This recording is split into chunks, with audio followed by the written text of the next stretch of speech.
ॐ सहनाववतु सहनौ भुनक्तु सह वीर्यं करवावहै तेजस्विनावधीतमस्तु मा विद्विषावहै। ॐ शान्ति शान्ति शान्तिः।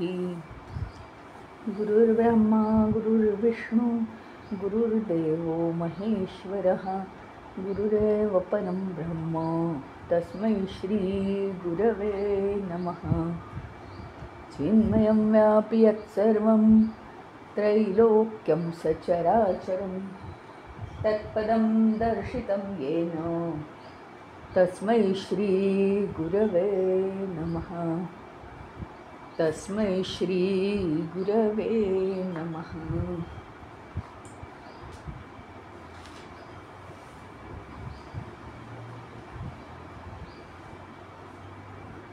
काल अतिशय महत्त्वाचं सूत्र चाललं होतं आपलं की विषय त्यागात संगत त्यागाच्यो। मग भक्ती म्हणजे काय? तर विषय त्यागामुळे निर्माण होणारी आणि संगत त्यागामुळे निर्माण होणारी, ते आपण काल सखोलपणे पाहिलं की कुठलेही विषय म्हणजे कुठल्याही गोष्टींची आसक्ती मनामध्ये राहणं ते आपल्याला भक्तीच्या जवळ ईश्वराच्या जवळ कधीच जाऊ देत नाहीत। त्याचप्रमाणे संगत त्यागाच्य, अगदी छोट्याशाही विचाराचा सुद्धा संग ईश्वरा व्यतिरिक्त, मग तो कोणताही असू दे, षड्विकार युक्त असू दे, षड्विकार युक्त नसू दे। तुम्ही म्हणाल की अतिशय शुद्ध विचार आमचा होता, पण ही जी परमभक्ती आहे ही वेगळीच आहे। परमभक्ती अशी आहे की इथे मन शुद्ध, विचार स्वच्छ, एवढंच नाही आहे अपेक्षित। त्याही पलीकडे जाऊन केवळ ईश्वराशी एकरूप होणं ही भक्ती आहे, ती म्हणजे परमभक्ती।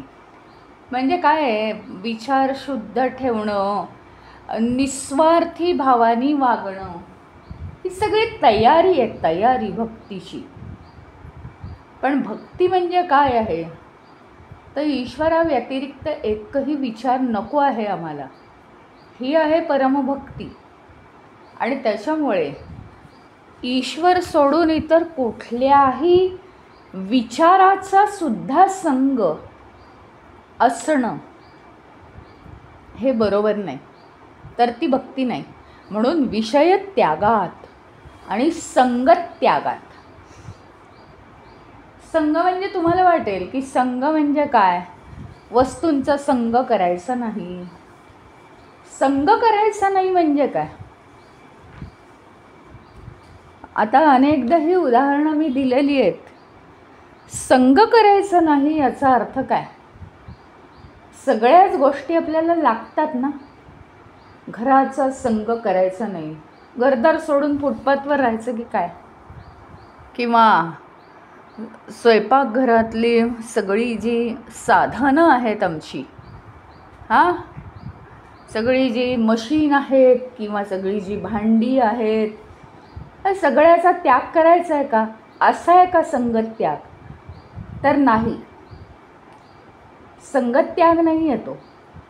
संगत त्याग म्हणजे वर्तमान काळात आपण जे करत असू ते सोडून इतर कोणत्याही गोष्टीचा, भूतकाळातल्या किंवा भविष्य काळातल्या कोणत्याही गोष्टीचा त्याग म्हणजे संगत त्याग।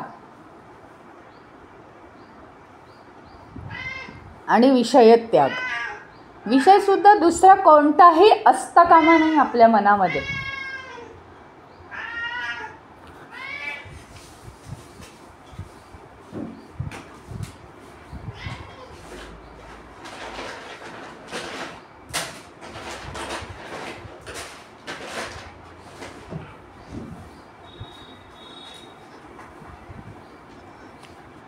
याला म्हणायचं संगत्याग आणि विषयत्याग.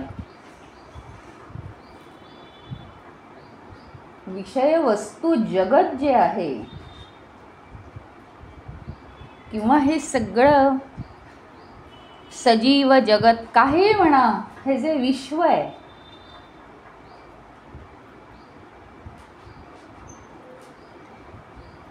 या संपूर्ण विश्वाचा आपण दास होणं म्हणजे काय माहिती का? इथे वेगळी भाव आहे. दास होणं म्हणजे काय? त्या वस्तू वापरणं आणि प्रेमाने बाजूला ठेवून देणं, बास. त्याच्यामध्ये आपलं कोणतंही लक्ष गुंतलेलं नाही आहे. आवश्यक आहे म्हणून. आता एक काही गोष्टी आहेत बघा. हातोडी आहे किंवा स्क्रू ड्रायव्हर आहे. किती वेळा लागतं हो आपल्याला, पण आवश्यक आहे ना. लागतं तिथे ते आवश्यक आहे, पण एरवी अजिबात लागत नाही. आता याच्यावरून आपल्याला कळेल संगत्याग आपण कसा करतोय किंवा विषय त्याग कसा करतोय. वस्तू लागली आणि मग ती व्यवस्थितपणे ठेवून दिली. काय आहे, त्या वस्तू डोक्यावर घेऊन नसता कामा नये. आपलं असं असतं बघा, जितकं स्क्रूड्रायव्हर किंवा हातोडी वापरणार नाही तितकी एखादी याची वस्तू आहे, उपभोग्य वस्तू, ती आपण अगदी फार सारखी सांभाळून ठेवतो.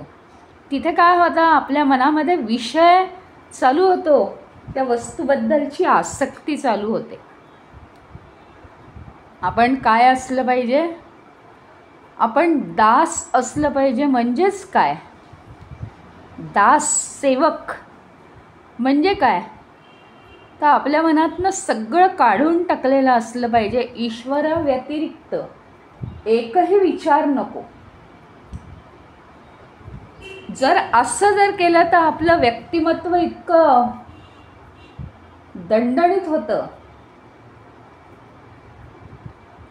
काय आहे माहिती का, प्रत्येक आपण म्हणतो की आम्ही आहे ना कर्म करून आम्ही समर्पित करतो. मग कोणी म्हणतं काय की कर्म समर्पित करतो पण पूर्ण समर्पण भाव येत नाही. कुणी म्हणतं काय की समर्पण भाव येतो पण काही दिवसांनी ते हे होतं, यांत्रिक होऊन जातं, टेक्निकल होतं ते सगळं, की बस समर्पण करायचं, मग तो भाव राहत नाही. हे का नाही आहे, ह्याचं सिक्रेटच इथे आहे की आपला जर इतर गोष्टींमधला म्हणजे कर्म समर्पित करायचं. आता इतकं जरी भगवंतांनी सांगितलं असलं की फळाचा त्याग करायचा किंवा फळाचा विचार करायचा नाही, तरीसुद्धा आपली मूळ प्रवृत्ती गेलेली नाही आहे. आपण फळाकडे आवासून बसलेलो आहोत वाट बघत की आपल्याला काय मिळतं आहे. त्याच्यामुळेच समर्पणाचा भाव येऊ शकत नाही. तर इथे एक अगदी बारीक सारीक गोष्ट आहे आपल्याला कळालेली की आपण जर संगत्याग केला सगळ्या गोष्टींचा, म्हणजे त्या वर्तमान काळामध्ये पूर्णपणे मनातून इतर सगळे विचार चालले गेले ईश्वरा व्यतिरिक्त, तर ईश्वराला समर्पण किंवा ईश्वराची भक्ती किंवा ईश्वराचा सेवक होणं हे अगदी सहज शक्य होतं आपल्याला. कारण काय आहे, या वस्तूंचा संग करणं, विषयांचा संग करणं म्हणजे त्याच्या आपण बंधनात अडकणं आहे. आणि तो संग जर आपण केला नसेल त्या काळी, हे बघा आपल्याला देह आहे म्हणजे सगळ्या गोष्टींचा त्या त्या क्षणी संग करावा लागतो. संग करणं कशाला म्हणतात माहिती आहे का, वापरण्याला संग करणं म्हणत नाही. वापरणं किंवा क्रिया करणं आहे ना, ते मनात धरून राहणं. म्हणजे स्क्रूड्रायव्हरसारखी अगदी हलकी गोष्ट, पण हा स्क्रूड्रायव्हर खूप छान आहे, हा मी कोणाला कधी देणार नाही वगैरे उदाहरण आहे. पण त्याच्यामध्ये आपलं इतकं लक्ष अडकणं, दोन्ही गोष्टींच्या काही विरोधात नाही आहे मी, की कोणाला द्यायचं नाही किंवा कोणाला सगळ्यांना काय देत बसायचं का वस्तू, हा विषय नाही आहे इथे. विषय हा आहे की मला एखादी गोष्ट फार आवडणं किंवा ती माझ्या मनात राहणं.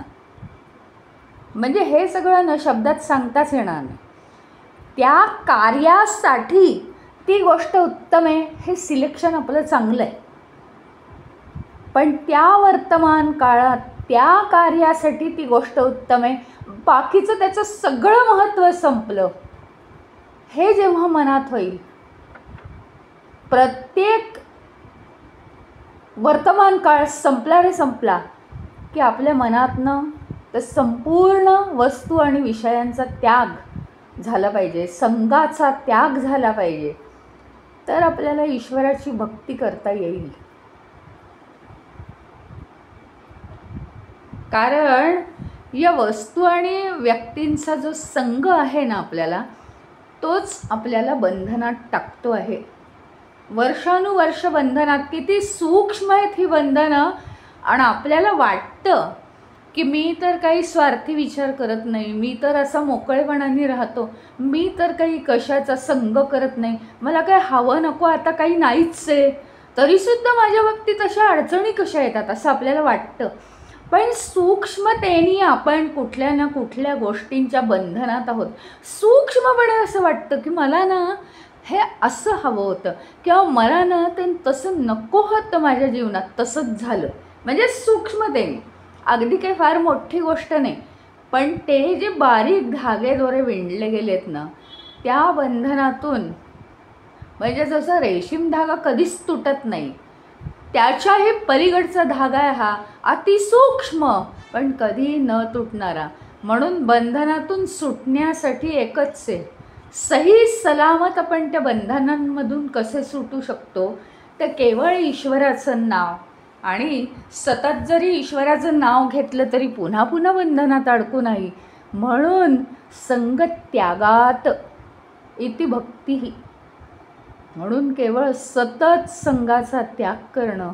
काही गोष्टी आता मनुष्य आहे म्हटल्यावर येणारच ना, हो हे असं झालं, असं नको होतं व्हायला, झालं, ते मनात जास्त वेळ रुजता कामा नये. बरोबर आहे, ते होणारच आहे, म्हणजे त्या त्या प्रसंगानुसार ते होणार आहे. किंवा एखाद्या गोष्टीसाठी एखादी गोष्ट आपल्याला चांगली वाटणार आहे, आवडणार आहे, किंवा काहीतरी एखाद्या व्यक्तीने मदत केली आहे, त्यावेळी तर आपल्याला खूप बरं वाटलेलं आहे.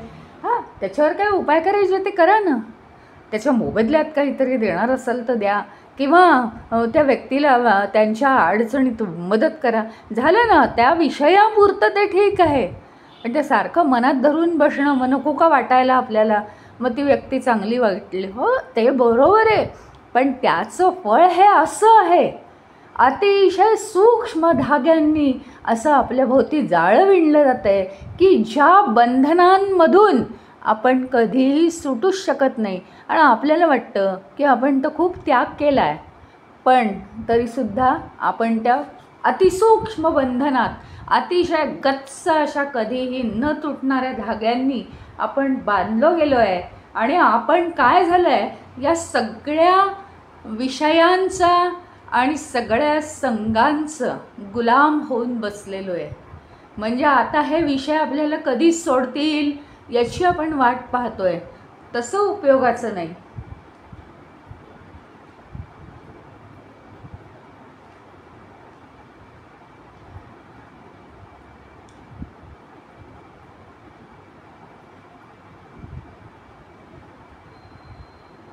मग याला उपाय एकच, आज जरी सुरुवात केली, एकदम अतिशय शुद्ध भावनेने ईश्वराला सगळं समर्पित केलं, बाबा रे हे सगळे विषय, हे सगळे वस्तू, हे सगळे संग हे माझे आहेत, पण आता मी तुला सांगू का, माझे माझे म्हणून मला बंधनं पडायला नको आहेत.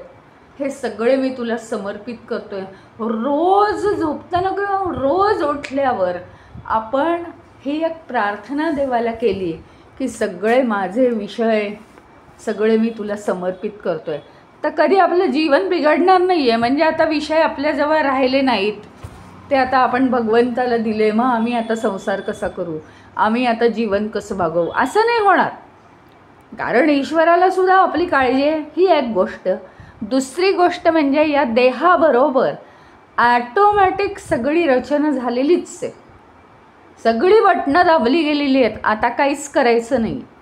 त्याच्यामुळे बंधनात फक्त आपण अडकू नये, म्हणून परमेश्वराला रोज एक प्रार्थना करावी अतिशुद्ध मनाने की परमेश्वरा, मी जी जी बंधनं केलेली आहेत, ज्या विषयांच्या बंधनात पडलेलो आहे आणि जे मी मनात संग करतो, तुझ्याशिवाय इतर जे संग आहेत ते ईश्वरा तुला समर्पित, ते सगळे संग तू माझे काढून घे.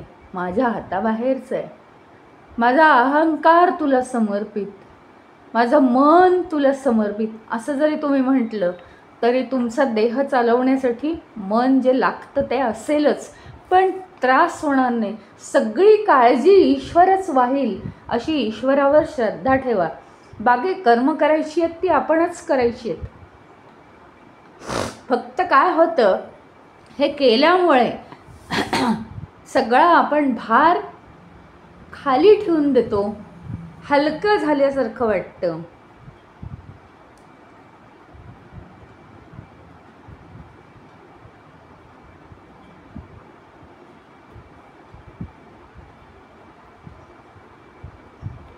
म्हणजे नारदांनी या सूत्रात सुद्धा आपल्याला आवर्जून सांगितलंय की हृदयामध्ये सारखी भक्ती जागृत कशी ठेवायची हे सांगण्यासाठी ते सांगतायत की असे संग करायला शिका, तुम्ही संग त्याग करायला शिका.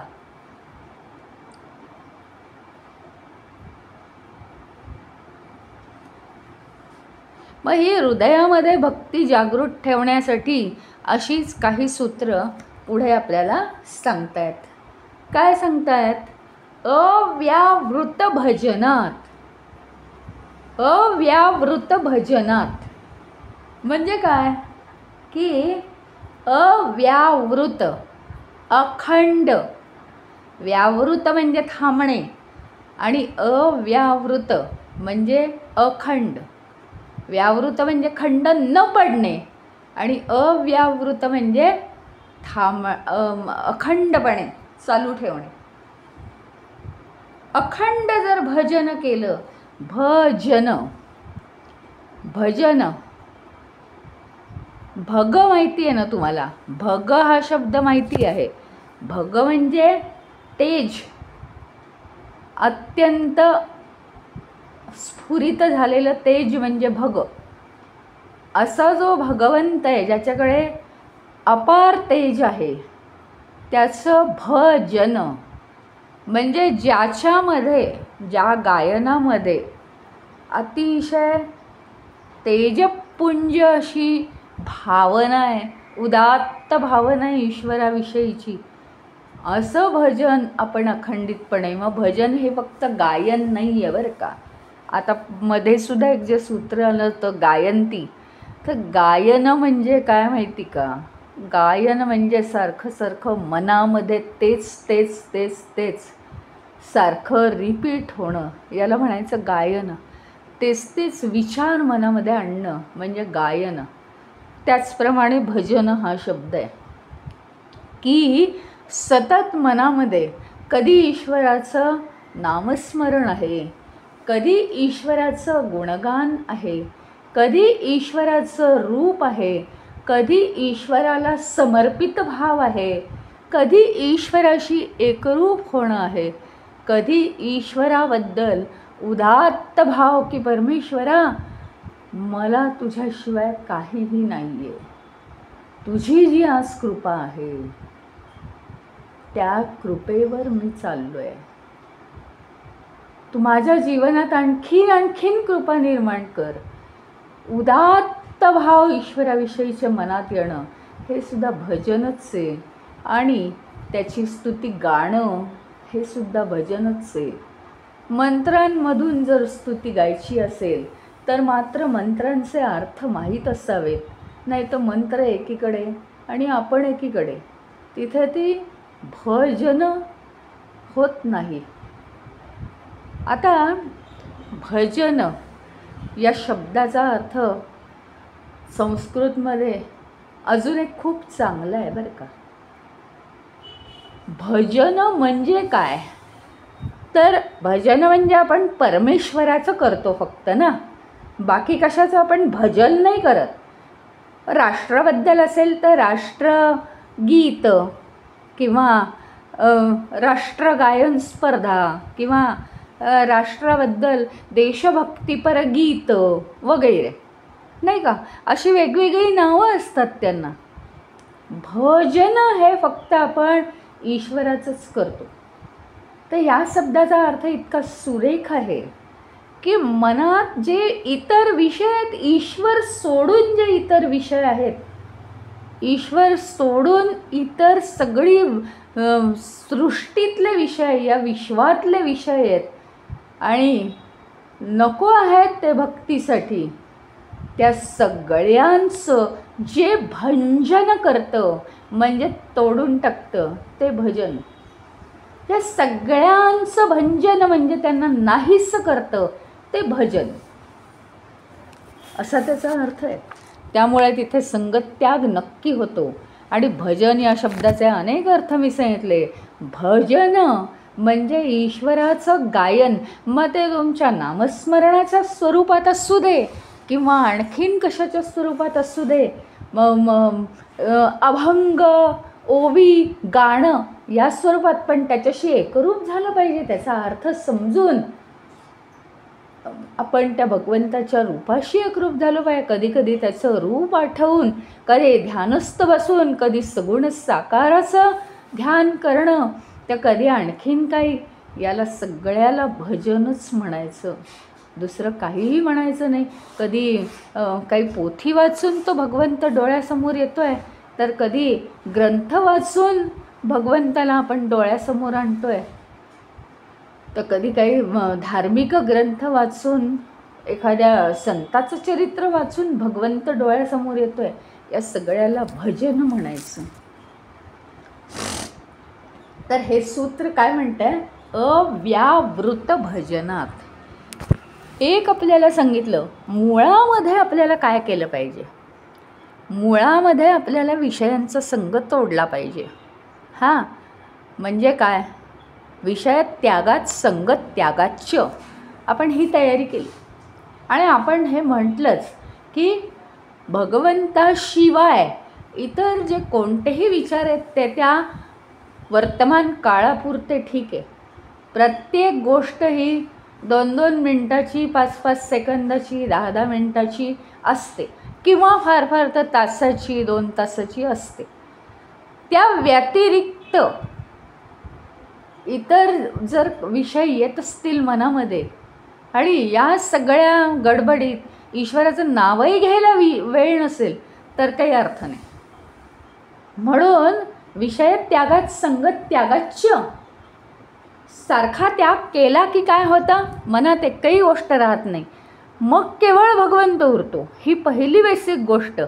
पण आता तुम्ही विषय त्याग आणि संगत त्याग करून मन जर रिकामं केलं आहे, मन कधीही रिकामं राहत नाही, मग ते पुन्हा काहीतरी रद्दी भरेल, त्याच्यात सगळीकडची रद्दी आणून भरून ठेवेल, मग कठीण जाईल. म्हणून काय केलं पाहिजे, ताबडतोब अव्यावृत भजनात अखंड कोणतं ना कोणतं तरी प्रकारचं ईश्वराचं ध्यान चालू पाहिजे आपल्या मनामध्ये.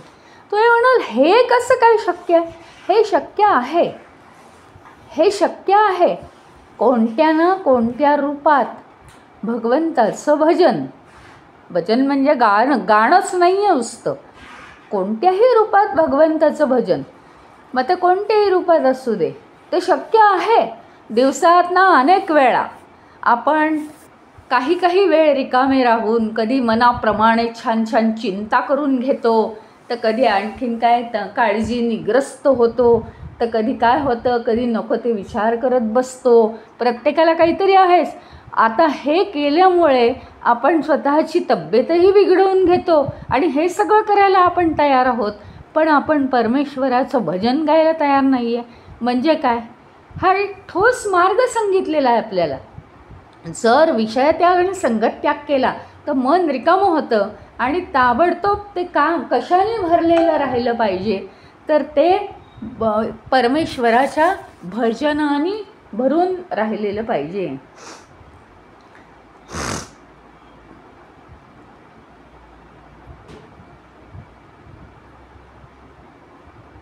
म्हणजे काय? आता ईश्वराच्या प्राप्तीचा आनंद आपल्याला मिळवायचा आहे, तर आपल्याला सारखा त्याचा पाठपुरावा करावा लागेल. असं असतंच मुळी. आणि जी प्रॅक्टिस आपण सतत करू ती आपल्याला त्याच्यामध्ये पूर्णपणे नेते. आपल्या आजपर्यंत काय झालं आहे माहिती का? सगळ्या परिवर्तनशील जगाशी आपलं संबंध जोडले गेलेत. आपल्याला कठीण काय जातं? आपण अपरिवर्तनीय आहोत, आपण देह नाही आणि परिवर्तनशील गोष्टींमध्ये आपलं लक्ष आहे. त्याच्यामुळे भक्ती करता येत नाही आपल्याला. मग अखंड जर भजन केलं आणि मनात ईश्वर जर स्थिर झाला आपल्या हृदयामध्ये, तर हे जे आपल्या हृदयामध्ये प्रेम निर्माण होणार आहे ईश्वराबद्दलचं, ते कसं असेल? सर्वव्यापी असेल ना. ते सर्वव्यापी प्रेम असेल. आणि म्हणून आपली काय अभिव्यक्ती होती माहिती का? आत्ता हे बघा, मी जिवंत आहे, माझ्यामध्ये ईश्वराचं स्थान आहे. आणि माझी अभिव्यक्ती काय आहे बरं का? माझी अभिव्यक्ती म्हणजे एक मुलगी, एक शिक्षक, एक हुशार, एक धावणारी, क्रीडापटू, अशी माझी अभिव्यक्ती. म्हणजे या विश्वामध्ये असलेल्या गोष्टींची माझी अभिव्यक्ती होती. पण मी जर ईश्वराचं स्वरूप आहे, तर ईश्वर म्हणून माझी अभिव्यक्ती काही आहे का? मग ती कशी होईल? या जगाशी एकरूप झाल्यामुळे, विषय आणि संगाला धरून राहिल्यामुळे, सगळ्या विषयांचा संग केला आहे माझ्या मनाने, त्याच्यामुळे अभिव्यक्ती कशी होती आहे? त्या विषयांप्रमाणे होती माझी अभिव्यक्ती. परंतु जर मी अखंड ईश्वराचं भजन केलं कोणत्याही रूपात, तर माझी अभिव्यक्ती काय होणार आहे? एक ईश्वर म्हणूनच माझी अभिव्यक्ती होईल. म्हणजे ईश्वर म्हणून होईल म्हणजे काय? आपण म्हणतो ना, हा अगदी एखादा देवमाणूस आहे. देवमाणूस आहे म्हणजे काय? अत्यंत या विश्वाविषयी प्रेम भरलेलं आहे, सगळीकडे भगवंतच दिसतोय आणि ते काय कोणावर उपकार नाहीत, तर ते स्वतःवरच उपकार आहेत ना. आपल्याला ईश्वर प्राप्त करायचा आहे, तर तो कोणत्या मार्गाने प्राप्त केला जाणार आहे? ज्यावेळी माझी अभिव्यक्तीसुद्धा ईश्वराचीच अभिव्यक्ती असेल. म्हणजे आता माझं असं काही राहिलं नाही, ईश्वराला जे हवं आहे ते या आयुष्यात घडतं आहे बस. आणि ईश्वराला काय हवं आहे? केवळ प्रेम, केवळ भक्ती, या सृष्टीविषयीसुद्धा प्रेम. असं वाटतं आपल्याला, कारण आपण अर्ध्या हळकुंडात पिवळे असतो की मग माझं जीवन कोण चालवणार? मग ती काय हे का साधी गोष्ट आहे का? सोपी गोष्ट आहे का? मग कसं काय होईल? असं थोडी ईश्वर करतो, असं नाही आहे. काय आहे? त्यातल्या त्यात सुवर्णमध्य साधून तुम्ही त्या स्थितीपर्यंत येण्याचा प्रयत्न करा. स्थितीपर्यंत आल्यावर मग जर काही घडलं नाही, तर तुम्ही हे प्रश्न विचारू शकता. खरोखरी आपल्या जीवनामध्ये सहजासहजी ज्या काही गोष्टी घडतात ते आपलं खरं जीवन असते. आणि ज्या जाणून बुजून केल्या जातात, करवल्या जातात, ते खरं जीवन नाही आहे. पण त्याच्यामुळे आपण सगळ्या आसक्तींमध्ये अडकतो. आपल्याला हे एक मूळ लक्षात ठेवलं पाहिजे की आपल्याला अभिव्यक्ती कसली करायची आहे. अभिव्यक्ती कसली करायची आहे. तुम्हाला समजा सांगितलं, विषय दिलेत बरं का, उदाहरणार्थ की 3 हे आहेत, डिव्हिजन्स आहेत मुलांच्या, 3 डिव्हिजन. एकाने संस्कृत घेतलं, एकाने हिंदी घेतलं, एकाने जर्मन घेतलं. आणि तुम्हाला आहे ना 3-3 मिनटाचं एक संवाद म्हणा किंवा एकपात्री प्रयोग करून दाखवायचा आहे. मग तुम्ही काय करणार? तर संस्कृत डिव्हिजनचा मुलगा आहे तो संस्कृतमध्ये करणार की नाही, जो हिंदी डिव्हिजनचा आहे तो हिंदीमध्ये, जो जर्मन डिव्हिजनचा आहे तो जर्मनमध्ये संवाद करणार किंवा एकपात्री प्रयोग करणार. मग आता जर जर्मन डिव्हिजनवाल्यांनी मला संस्कृतचा संवाद मिळाला आहे म्हणून मी करतो असं म्हटलं तर चालेल का? त्याचप्रमाणे मी जर ईश्वराचा अंश आहे तर मी या विषयवस्तूंशी नातं जोडून या विषयवस्तूंच्या बंधात अडकल्यामुळे माझी जी या विश्वाशी संबंध जोडलेली जी अभिव्यक्ती होती आहे, अत्यंत म्हणजे अतिसामान्य माणसाची जी अभिव्यक्ती आहे, ती काय आहे? बंधयुक्त माणसाची अभिव्यक्ती आहे. ती योग्य आहे का? माझा विषय काय आहे? माझा विषय संस्कृत असून मी इंग्लिशमध्ये करणं योग्य आहे का? नाही. माझी डिव्हिजन काय आहे? मी कोणाचा अंश आहे? मी ईश्वराचा मूळ अंश आहे ना. तर ईश्वराशीच मला संलग्न राहून मला ईश्वर या विषयाचीच अभिव्यक्ती केली पाहिजे का नाही? हे आपलं झालं आहे दुःखांचं कारण. विषय वस्तूंचा संग हा नेहमी सुखदुःखांकडे, सुख हे नेहमी दुःखाकडेच नेतं आणि दुःख हे नेहमी सुखाकडे नेतं. दुःख हे नेहमी सुखाकडे म्हणजे जे सुख दुःखाकडे जातं, म्हणजे सगळं हे दुःखाकडेच जातं ना. मग आता मला सांगा की आपण ज्या डिव्हिजनचे आहोत तीच अभिव्यक्ती आपण केली पाहिजे का नाही पाहिजे? हे आपलं काही सिलेक्शन होतं का? सिलेक्शन नाही आपल्याला. आपण कोणत्या कुळाचे आहोत? ईश्वरी कुळाचे आहोत आपण. ईश्वरी कुळाचार पाळले पाहिजेत. या वैश्विक कुळाचार पाळून आपल्याला चालणार नाही. वैश्विक कुळाचार हे या देहानी पाळायचे आहेत. पण देह हे आपलं साधन आहे. त्या देहाकडून तुम्ही वैश्विक कुळाचार पाळून घ्या, त्या मनाकडून तुम्ही वैश्विक कुळाचार पाळून घ्या. पण 24 तास नाही, ते तुमचे सेवक आहेत. चला झाली का तुमची कामं? आता मला ईश्वरी कुळाचार पाळायला तुमची सगळ्यांची मदत लागणार आहे, कारण तुम्ही माझे सेवक आहात सगळे. सगळ्यांना एकत्रित करा आणि ईश्वरी कुळाचार पाळा. बस हे आपलं खरं व्यक्तिमत्व आहे. आपल्याला हेच फक्त व्यक्त करण्याचा अधिकार आहे. आपली ईश्वरी अभिव्यक्ती हाच आपला विषय आहे. दुसऱ्या डिव्हिजनमध्ये जाऊन बसून मार्क कमी पडणार आहेत नेहमीच, आणि नेहमीच फेल्युअर येणार आहे. ही काळ्या दगडावरची रेख.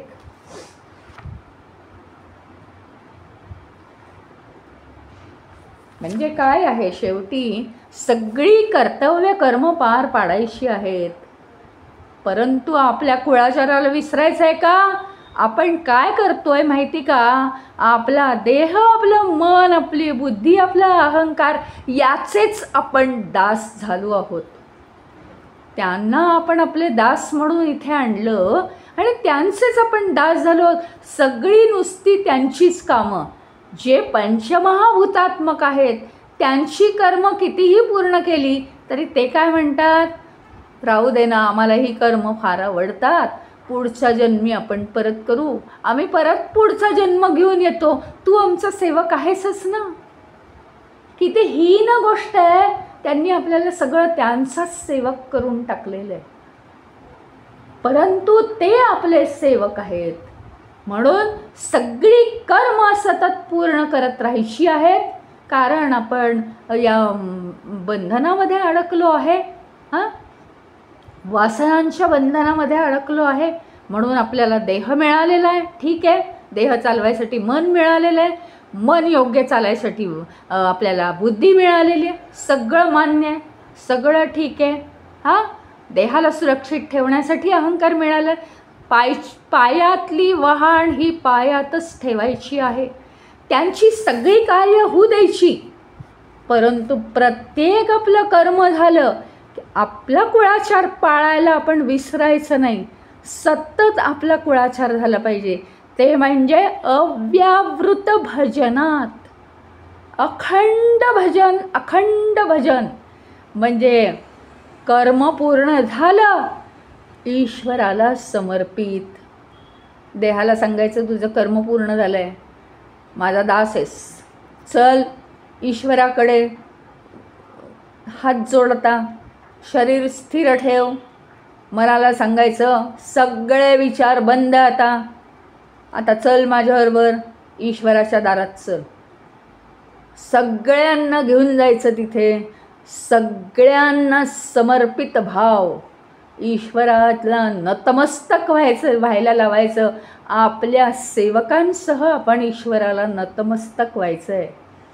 पूर्णपणे समर्पित भाव हाच आपला कुळधर्म कुळाचार आहे.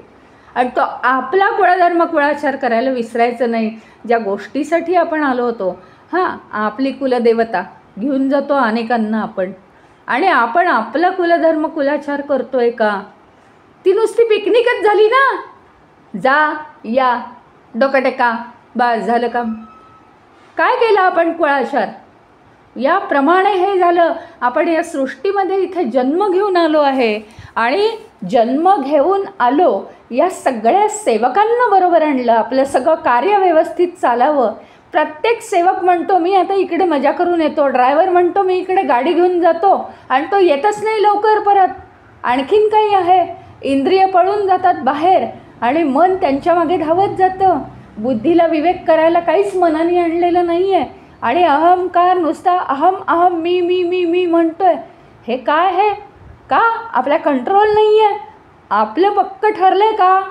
ईश्वराकडेच आपण वाहत जायचं आहे, ईश्वराचंच अखंड भजन करायचं आहे. आणि या सगळ्यांना घेऊन आधी आपलं पक्क पाहिजे की मी कोणत्या कुळाचा आहे, माझा कोणता कुळाचार आहे, मी कोणत्या डिव्हिजनचा आहे, तसंच मला अभिव्यक्ती करायची आहे. आपलं पक्क पाहिजे. आणि या सगळ्यांना घेऊन आपला कुळाचार अंतिमतः पूर्ण झालाच पाहिजे. दररोज, प्रत्येक दिवशी, प्रत्येक काळी, प्रत्येक वर्तमान काळानंतर हे सगळं घडलंच पाहिजे.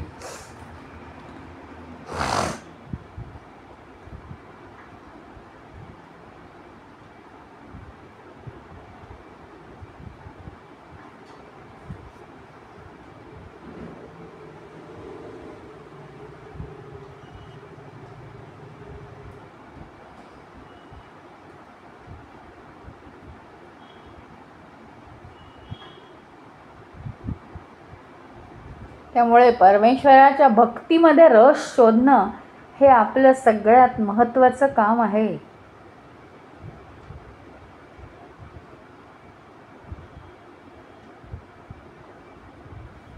आणि याच्यासाठी आपल्याला साधना ही रोज केलीच पाहिजे.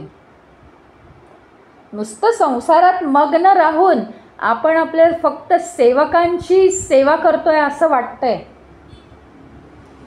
आणि एरवी जर कुणी आपल्याला 2 मिनटं जरी तू माझा सेवक आहेस असं म्हटलं तर राग येतो. पण खऱ्या अर्थाने आपण सेवकच आहोत या सगळ्या इंद्रियांचे, सगळ्या मनबुद्धीचे, अगदी चित्ताचे सुद्धा त्या वासना पूर्ण करण्यासाठी. आणि नवीन वासना वरती आपण घडवून ठेवतो.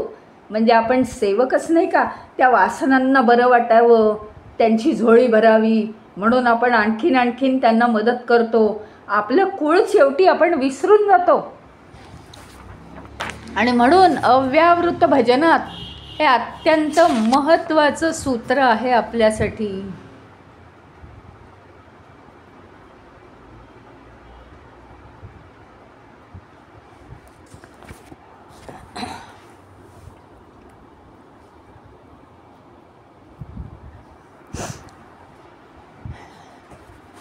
आता पुढचं जे सूत्र आहे ते थोडंसं वेगळ्या धर्तीचं आहे, म्हणून आज आपल्याला इथे थांबावं लागेल, कारण ते सगळं अर्धवट होईल.